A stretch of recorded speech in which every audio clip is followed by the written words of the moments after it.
Welcome to our channel Elliott wave made easy. आज हम बात करने वाले हैं Nifty analysis based on Elliott wave and gain.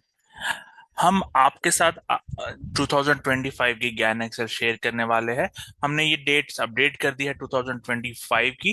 जैसे रिसेंटली 25 अप्रैल जो एक ज्ञान डेट था इस पर अवर एक्सेल, तो उस दिन आप देख सकते हैं एक बहुत अच्छा मूव आया है, इसको हम डिस्कस करेंगे। अगर आपको ये एक्सेल चाहिए तब आप एज ए कमेंट आप टेलीग्राम आईडी कमेंट में डाल सकते हैं, हम आपके साथ ये एक्सेल शेयर कर देंगे। और आपको हमारा चैनल सब्सक्राइब और लाइक करते रहे, क्योंकि ये बिल्कुल फ्री है।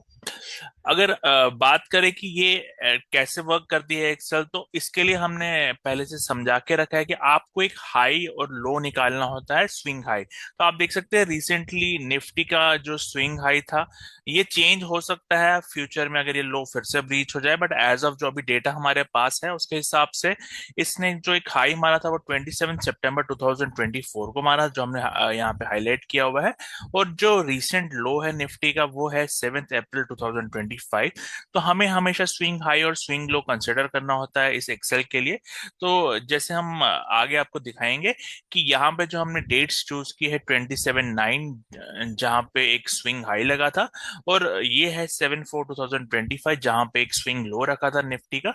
तो इस हिसाब से हमारे पास कुछ डेट्स आ जाती है, और यही हमारी गैन एक्सेल है जो इस इन डेट्स पे हम एक बड़ा मोमेंटम एक्सपेक्ट करते हैं, और market one sided moves in दिन मोस्ट लाइकली दिखाता है।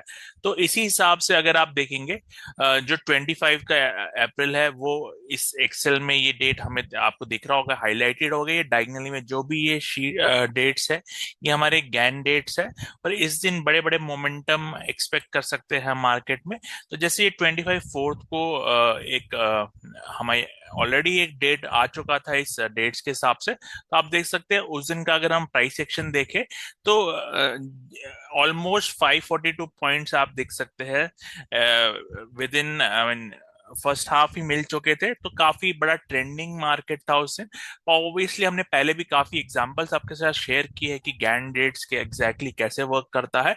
तो ये जस्ट अभी क्या हुआ था कि जो हमारी पुरानी एक्सेल थी उसमें 2024 तक डेटा था। अब हमने जो नई डेट्स इसमें डाली है तो नया डेटा आ गया है। तो इसी हिसाब से अगर आपको ये चाहिए तो आप एज ए कमेंट डाल सकते हैं।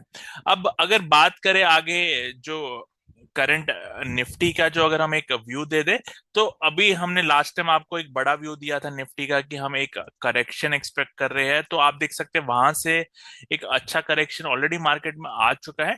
अगर हम शॉर्ट टर्म की बात करें तो दो पॉसिबिलिटीज है, दोनों पॉसिबिलिटीज हम यहाँ पे आपको बताएंगे। यहाँ पे आप देख सकते हैं अगर ये पैटर्न है ये एक एक्सपेंडिंग फ्लैट हो सकता है। इस केस में क्या होगा, यहाँ पे ये जो लो है वो ब्रेक नहीं होगा, और यहाँ पे आपको थोड़ा सा एक शॉर्ट करेक्शन पैटर्न मिलेगा, और फिर मार्केट क्विकली इस पॉइंट के ऊपर चला जाएगा। तो ये अगर ये तभी होगा अगर समझ लीजिए जो हमने ये मार्किंग की है ये एबीसी एक एक्सपेंडिंग फ्लैट है, तो यहाँ पे आपको मार्केट थोड़ा मतलब ज्यादा टाइम पास नहीं करेगा और इमीडिएटली प्राइस इस एरिया के ऊपर निकल जाएगी। तो ये एक पॉसिबिलिटी हो सकती है। इसकी दूसरी पॉसिबिलिटी क्या होगी कि ये जो एक्सपेंडिंग फ्लैट है जो हमारी ये ऑब्जर्वेशन है वो गलत होगी। उस केस में क्या होगा, अगर हम वो भी आपके साथ देखें तो उसके हिसाब से क्या होगा कि प्राइस यहाँ पे एक रेंज बना के जा रही थी और उसने ब्रेक किया।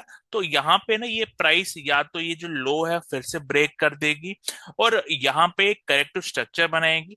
क्योंकि यहाँ पे आप देख सकते हैं ये एक इम्पल्सिव स्ट्रक्चर भी हो सकता है जो टॉप से स्टार्ट हुआ हो। अगर यहाँ पे कुछ भी टाइम पास होता है या ये लो ब्रेक होता है, तो इसका ये मतलब होगा जो वो एक्सपैंडिंग फ्लैट वाला हमने स्ट्रक्चर है वो नहीं है।